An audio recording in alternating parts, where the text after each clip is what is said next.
অনেকদিন ধরে খালার বাসায় যাই না। অনেকদিন বললে ভুল হবে, অনেক বছর ধরেই যাই না। সেই ক্লাস 9-এ থাকতে একবার গিয়েছিলাম। তারপর বাড়ি ছেড়ে ঢাকায় এসে পড়াশোনা শুরু করি। তাই বাড়িতে গেলেও আর খালার বাসায় যাওয়া হয় না। তাই ভাবলাম এবার দীর্ঘ ছুটি নিয়ে বাসায় গিয়ে খালার বাসায় যাব বেড়াতে। সবাইকে খুব মিস করছি, খালা, খালু আর ধ্যাত, নামটাই তো মনে আসছে না। ও আমার 1 বছরের বড়। ও হ্যাঁ, এবার মনে পড়েছে, ওর নাম হচ্ছে সিনথিয়া। বয়সী বড় হওয়ার জন্য আমি যখন ছোট ছিলাম তখন থেকেই ওকে আপু বলে ডাকতাম।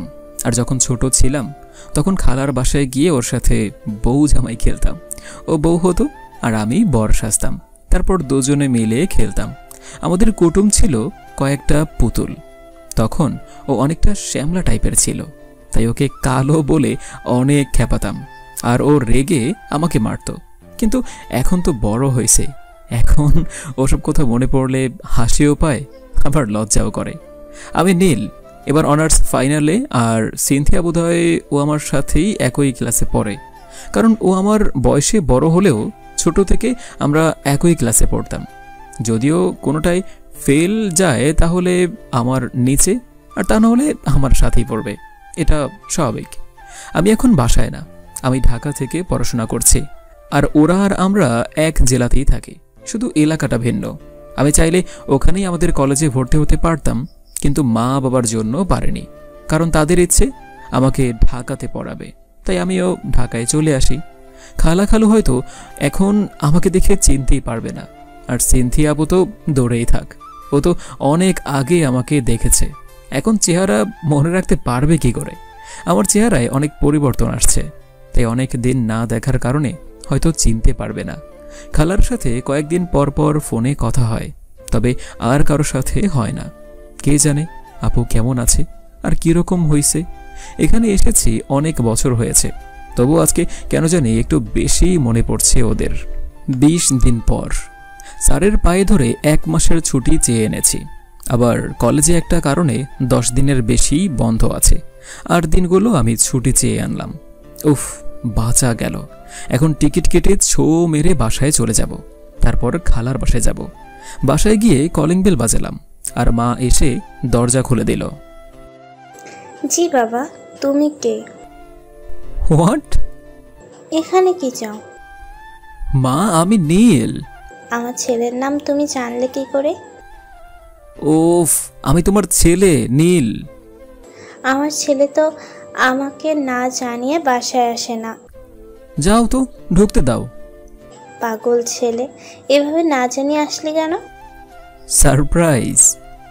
সত্যি করে বল বলছি। তুমিও না, খালার বাসায় যাব। হইছে, এবার বুঝছি। কি বুঝছো? এতদিন পর সেই পুতুল খেলা বউটার কথা মনে পড়ছে। মানে? সিনথিয়ার সাথে দেখা করতে যাবি? ওর সাথে দেখা করে আমি কি করব? বিয়ে করা বউয়ের সাথে দেখা করে কি করবি মানে? বউ? ছোটবেলায় যখন বউ জামাই খেলতি তখন তো বউ বলেই ডাকতি। মা, ও আমার বড় আর আমার আপু হয়, ওকে বউ করব কেন? আচ্ছা, গিয়ে যখন ওকে দেখবি তখন এ কথা মনে থাকলেই হলো। ফ্রেশ হয়ে আসছি, খাবার দাও, কাল সকালেই যাব ওখানে। আর কি সব উল্টাপাল্টা ভাবো, যত সব। ফ্রেশ হতে গেলাম, বাসায় এসে একটু দাঁড়াতেও পারলাম না। মম মেজাজটা গরম করে দিল। ওকে দেখে আমার বউ বানানোর ইচ্ছা হবে কেন? যত সব। আর ও সেই আগের মতো শ্যামলাই রয়ে গিয়েছে বোধহয়। আর আমার পেছনে কত সুন্দরী সুন্দরী মেয়েরা ঘুরঘুর করে। আর সিনথিয়া এতদিনে কেমন হয়েছে কে জানে। এদিকে বিকেলবেলা আসলাম বলে তাই খাওয়া দাওয়া করেই ঘুমিয়ে পড়লাম। তারপরের দিন সকাল 10টায় রওনা হলাম ওদের বাসার দিকে। স্টেশনে এসে নামলাম। একটু ভিতরে যেতেই আমার বাতি নিভে গেল। চিনতে পারছি না কিচ্ছু, সব চেঞ্জ হয়ে গিয়েছে এই কয়েক বছরে। এখন কি হবে? ওয়াও, এত সুন্দর পরি আমার সামনে দিয়ে এগিয়ে আসছে ধীর পায়ে ফোন টিপতে টিপতে। কেউ এত সুন্দর হতে পারে? ক্রাশ। ধ্যাত, চিনি না জানি না এভাবে কেউ কারোর উপর ক্রাশ খায় নাকি। যাচ্ছে যাক, আমার তো ক্রাশ খেয়ে কাজ নেই। অতঃপর আমি মাথা নিচু করে পরীক্ষা অতিক্রম করতে লাগলাম। আর হঠাৎ কে যেন আমার কলার ধরে দিল এক টান। মাথা উঁচু করতেই দেখি ওই পরী আমার কলার ধরে আছে আর আমার দিকে রাগে লোক নিয়ে তাকিয়ে আছে। জি আপু, এইটা কি হলো? আমার কলার ধরলেন কেন? এই তো ভদ্র ছেলে, আমাকে সবসময় আপু বলবি আর আপনি করে বলবি। এখন চল আমার সাথে। মানে কই যাব আপনার সাথে? আমার বাসায়। এই কি, আমি আসছি খালার বাসায় আর আমি আপনার সাথে যাব কেন? আপনি কে? আরে হনুমান, তোর খালাই আমার আম্মু। হোয়াট? তার মানে তুই সিনথিয়া? ওই তোকে না বলছি আপনি করে বলতে। ধুর, বউকে কেউ আপনি করে বলে নাকি? মার কথা বোধহয় সত্যি হয়ে গেল। ও মা, তোমার ছেলে প্রেমে পড়ে গিয়েছে গো, তাও আবার 1 বছর সিনিয়র মেয়ের। এই দেখ, ভালো হবে না কিন্তু। আগের কথা ফেলে দে, এখনকার কথা ভাব। আর এখন আমার সাথে চল। ওকে, আর আমরা এখানে আসছি এটা জানলি কেমনে? তোর আম্মু বলে দিয়েছে ফোন করে তুই এখানে আসছিস। আর আমার আম্মু জানতো তুই কিছু চিনতে পারবি না, তাই আমার আম্মু আমাকে জোর করে এখানে পাঠিয়ে দিচ্ছে। জোর করে মানে? জোর করে না পাঠালে তুই আসতি না? দরকার কি? ও তাই তো, দরকার কিসের আবার? চোরে হাট। আমাকে চিনলি কেমনে? ফোনে সব বলে দিয়েছে তোর বর্ণনা, আর তোর কাছে কি থাকবে সেটাও। তোর এই নীল ব্যাগ, নীল শার্ট প্যান্ট, সব শুধু নীল আর নীল। আমার নামটাই নীল, তাই সবকিছু নীলই রাখি সবসময়। তারপর খালার বাসায় চলে এলাম ওর সাথে। বিশ্রাম নিতে লাগলাম বিছানায় শুয়ে। আর ভাবলাম, ওর তো অনেক পরিবর্তন আসছে। এখন বেশি মিশতে চায় না, আবার রেগে কথা বলে, আর খুব শক্ত। ওকে যে কোনোভাবে গলাতেই হবে, না হলে ওকে হারাতে হবে। যে কোনোভাবে ওর মনটা জয় করতেই হবে। আজ থেকেই মিশন শুরু করব, যা হবারও হবে। তারপর উঠে পড়লাম, অনেক সময় বিশ্রাম নিলাম। ঘুমও এসে গিয়েছিল, 3টা বাজে, তাই খেয়ে নিলাম। সিনথিয়ার ঘরে গেলাম, গিয়ে দেখি মেসেঞ্জারের শব্দ। তার মানে ও ফেসবুকে চ্যাটিং করছে। কার সাথে? দেখতে হবে ব্যাপারটা। যেই ওকে দিলাম অমনি আমাকে দেখে ফেলল। এই তুই এখানে কি করিস? চল একটু ঘুরতে যাই। আমি পারবো না, তুই একা যা। চল না, লক্ষ্মী বউ আমার। মুখ সামলে কথা বলবি। কেন? ভুলেও আর বউ বলবি না। কেন? আমি তোর বউ নাকি? আমাকে আপু বলবি। বলবো না। কি করবি? হ্যাঁ, তুই আমার বউ বউ বউ। যা এখান থেকে। ওকে। নীল, কি হয়েছে? দেখো না খালা, ওকে বললাম ঘুরতে নিয়ে যেতে, কিন্তু ও যাবে না। তোর ফোন কিন্তু ভেঙে দিব সিনথিয়া। সবসময় ওটা নিয়ে পড়ে থাকিস। আর ছেলেটা এত দিন পর আসলো, ঘুরতে নিয়ে যা বলছি। আচ্ছা যাচ্ছি, চত্ব সব। তারপর দুজন মিলে ঘুরতে বের হলাম। অনেক দূরে এসে পড়েছি, তবুও একটা কথাও বলিনি। কথা বললেই বিপদ হবে, কারণ ও এখন আমার উপর এমনিতেই খুব রেগে আছে। উফ, ও এমন কেন? একটু ভালোভাবে কথা বললে কি এমন হতো? হাঁটতে হাঁটতে কলা বাগানে এসে গেলাম। ফুরফুরে বাতাস বইছে চারদিক দিয়ে, হাঁটতে খুব ভালোই লাগছে। এখন যদি ওর হাতটা একটু ধরে হাঁটতে পারতাম তাহলে আরও ভালো লাগতো। হঠাৎ করে কিসের যেন শব্দ হলো। পিছনে তাকিয়ে দেখি সিনথিয়া মাটিতে বসে আছে। দৌড়ে ওর কাছে গেলাম, গিয়ে দেখি পা অনেকটা কেটে গিয়েছে আর রক্ত পড়ছে। দেখে খুব কষ্ট হলো। এসব কি করে হলো? ওখানে পেরেক ছিল আর জুতা ছিদ্র হয়ে পায়ে লেগে গেছিল। দেখে চলতে পারোস না? ওটা দেখলে তো আর পা দিতাম না। হইছে হইছে। তারপর পকেটের রুমালটা বের করে পাটা বেঁধে দিলাম। এখন বাড়ি যাব কেমনে?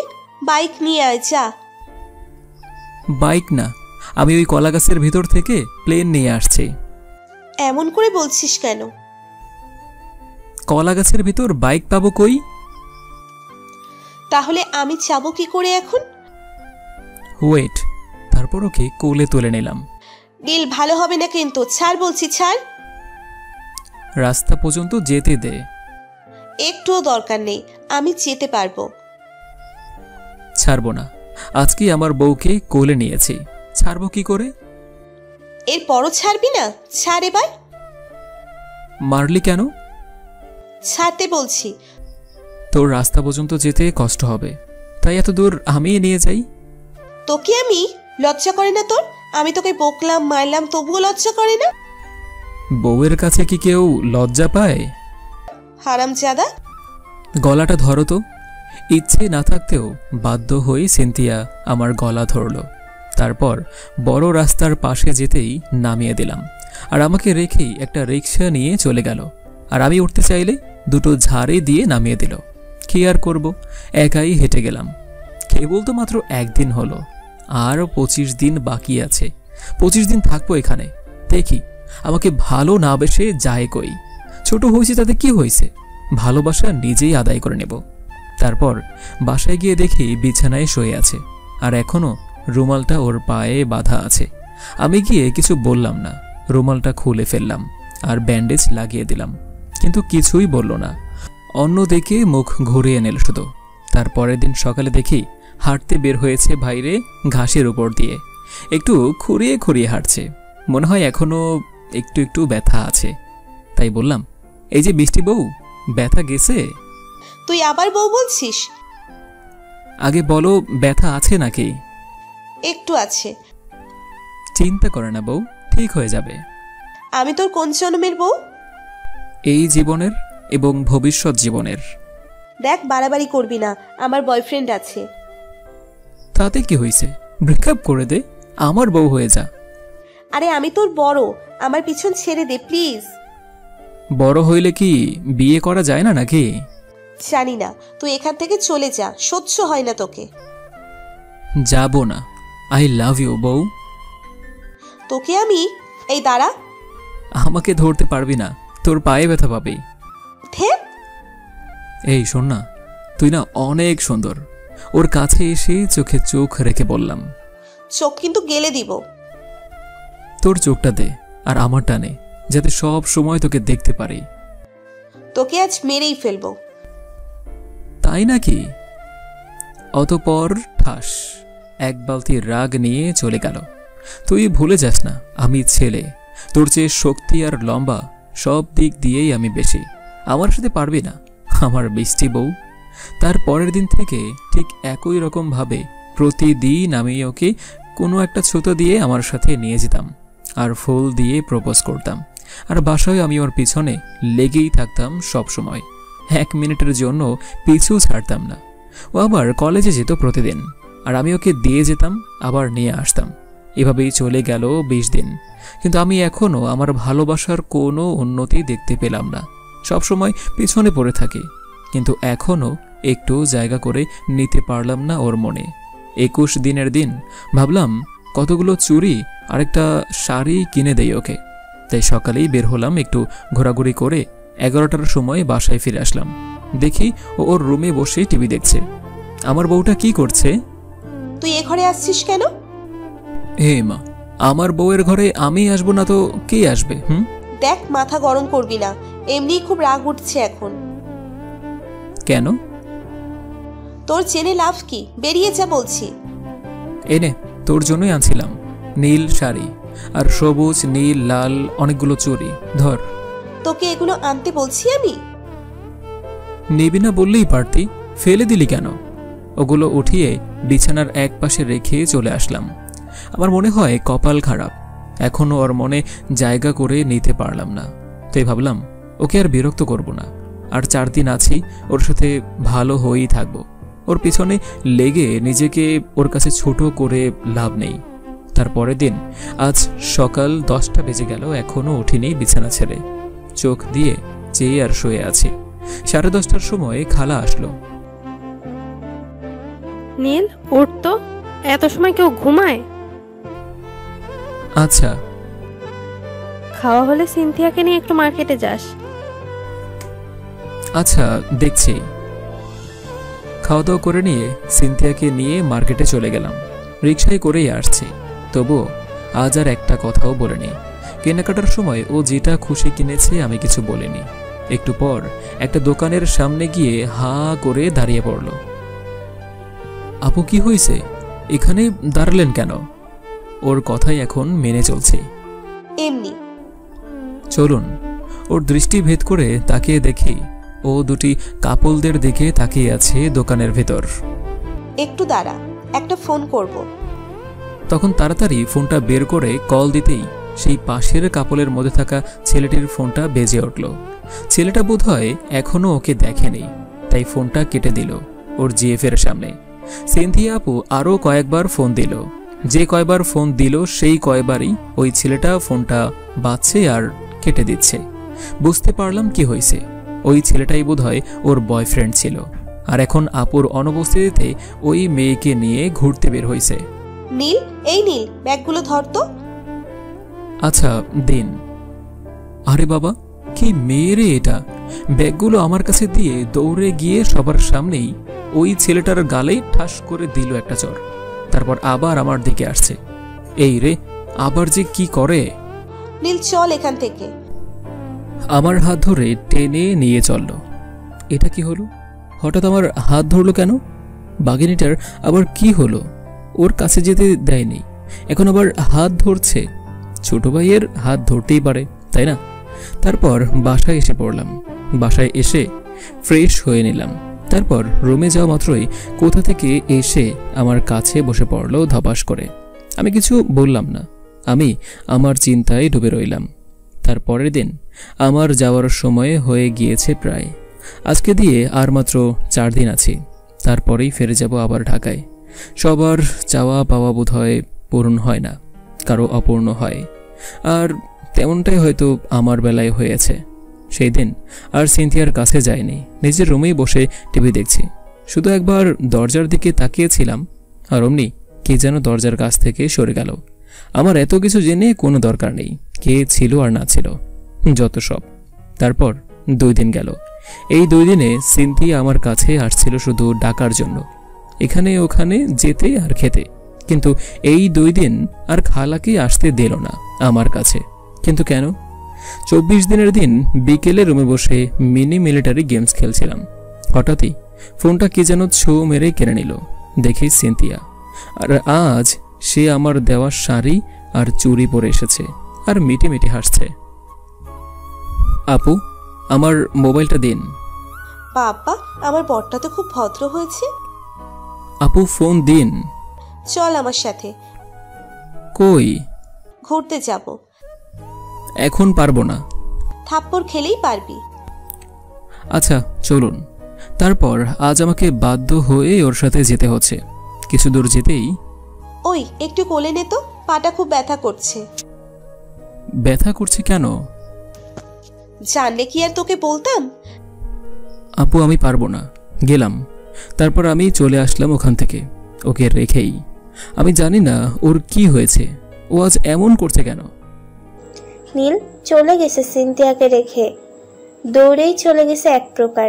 আর সিনথিয়া এখন 1 পা 2 পা করে বাসার এদিকে এগিয়ে যাচ্ছে, আর সিনথিয়ার চোখ দিয়ে টপ টপ করে পানি পড়ছে। আজ কেন কাঁদছে ও? সেদিন তো নিজের বয়ফ্রেন্ডকে অন্য মেয়ের সাথে দেখলো, তবুও ও কোনো রকম করলো না। আর আজ নীল ওকে রেখে চলে গেছে আর ওকে কোলে নেয়নি, তার জন্য সিনথিয়া কেন কাঁদছে? সেদিন ওই ছেলেটির প্রতি ওর কোনো ভালোবাসা ছিল না, আর আজ নীলের প্রতি ওর ভালোবাসা আছে। কারণ কয়দিন নীল যেভাবে ওর পেছনে পড়েছিল আর যা কিছু করছে ওর জন্য, সেটা ওর আগের ভেগে যাওয়া বয়ফ্রেন্ড তার কিচ্ছু করেনি। আর তার জন্যই আজ নীলের জন্য ওর মনে ভালোবাসা জমে গেছে। আজ সেই ছোটবেলার স্মৃতিগুলো সিনথিয়ার খুব মনে পড়ছে। আজ ওর নীলকে খুব ভালোবাসতে ইচ্ছে করছে, কিন্তু পারছে না, মুখ ফুটে আজ বলতে পারছে না। নীল, আমি তোকে খুব ভালোবাসি। তার পরের দিন সিনথিয়া কলেজে চলে গিয়েছে। ও হয়তো জানে না আজ আমি চলে যাব, কারণ আমি ওকে বলেই নাই আমি আজ চলে যাব। 11টার দিকে এখান থেকে চলে যাওয়ার জন্য রওনা হলাম। 1 মাসের ছুটি নিয়ে আসছি। আজ ঢাকা ছেড়ে এখানে আসছি 24 দিন হলো। একদিন আমাদের বাসায়, আর বাকি 25 দিন ওদের বাসায়। বাকি আছে আর মাত্র 4 দিন। 3 দিন আমার বাড়িতে থাকবো, তার পরের দিন চলে যাব। এখান থেকে এখন স্ট্যান্ড পর্যন্ত হেঁটেই যেতে হবে, প্রায় 1 কিলোমিটার হবে হয়তো। উফ, হায় রে কপাল, এখানে কেন রাস্তা পাকা করলো না? তবে রিক্সা চলে, অনেক ঝাঁকুনি খেতে হয় এ রাস্তায়, তাই হেঁটে যাওয়াই ভালো। মাথা নিচু করে ধীরে ধীরে হাঁটতে লাগলাম, কোনো দিকে ভালো করে খেয়াল করলাম না। কি রে সিনথিয়া, আজ এত আগেই চলে আসলি কলেজ থেকে? ক্লাস নেই তাই চলে আসছি। ও, কিন্তু মা নীলকে দেখলাম রাস্তায়। কই যাচ্ছে? স্ট্যান্ডে যাচ্ছে। আসুক আজ, আমাকে না নিয়েই গেছে। ও তোকে দেখেনি? দেখেনি বোধ হয়, বান্ধবীরা একসাথে রিক্সায় আসছি তো তাই মনে হয় খেয়াল করেনি। ও, কই যাচ্ছে? ঢাকায়। মানে? ও তো চলে গেছে একটু আগে। না, তুমি কি বলছো? ও যেতে পারে না। কেন? ও আমার, আমি ওকে ভালোবাসি, আমি ওকে যেতে দেব না। ওর আন্দাজ মতো এখনো নীল যেতে পারেনি, কারণ ও হেঁটে যাচ্ছে আর সিনথিয়ার ধারণা অনুযায়ী ও দৌড়ে ওকে ধরতে পারবে। ওকে সিনথিয়ার আটকে রাখার দরকার নেই। ওকে এখন থামানোর কারণ হলো ওর মনের কথা নীলকে বলে দেওয়া। অনেক দূর আসলো, এখনো পেল না, তাই আরও প্রাণপণে ছুটতে লাগলো। স্ট্যান্ডের কাছাকাছি গিয়ে স্বস্তির নিঃশ্বাস ফেললো সিনথিয়া। শয়তানটা এখনো যায়নি, বাসের অপেক্ষা করছে। আপু আমাকে মারলেন কেন? চুপ, আমাকে না বলে কেন আসলি? বলার কি আছে, আমি তো একটা আপদ, তাই না? তুই সত্যি একটা আপদ। সেই দিন থেকে আজ পর্যন্ত এতগুলো থাপ্পড় না মারলেই পারতেন। বেশ করছি, আরো কয়েকটা দেবো এখন, যদি আর একবার আপনি করে বলো। তাহলে কি বলবো? বউকে কি করে বলতে হয় সেটা শিখিয়ে দিতে হবে, তুমি করে বলবা। কে বউ? আমি। কার? তোমার। না, কেন? বউ হতে চাইলে এখন তুমি আমাকে প্রপোজ করবে। আচ্ছা করছি, হনুমান কোথাকার। অতঃপর লোকালয় থেকে দূরে গিয়ে কি দিয়ে প্রপোজ করব? আপাতত তোমার খোপার ফুলটা দিয়েই করো। ইস, শখ কত! তাড়াতাড়ি। আই লাভ ইউ জামাই। হাসলে কেন? হাসলে কেন? প্রপোজ স্টাইলটা দারুণ হয়েছে। মানে? কেউ হয়তো এখনো বিয়ের আগে আই লাভ ইউ জামাই এই বলে প্রপোজ করে নাই। আমরা তো সেই ছোটবেলা থেকেই জামাই বউ, তাই না? তা ঠিক, আর তোমাকে না এখন বউ বউ লাগছে। আপু বলবে না কিন্তু আর। ধর, বউকে কেউ বউ আপু বলে ডাকে নাকি? ঠিক, শুরু হলো এক হাতের ফাঁক দিয়ে আর একজনের হাত দিয়ে নতুন পথ চলা।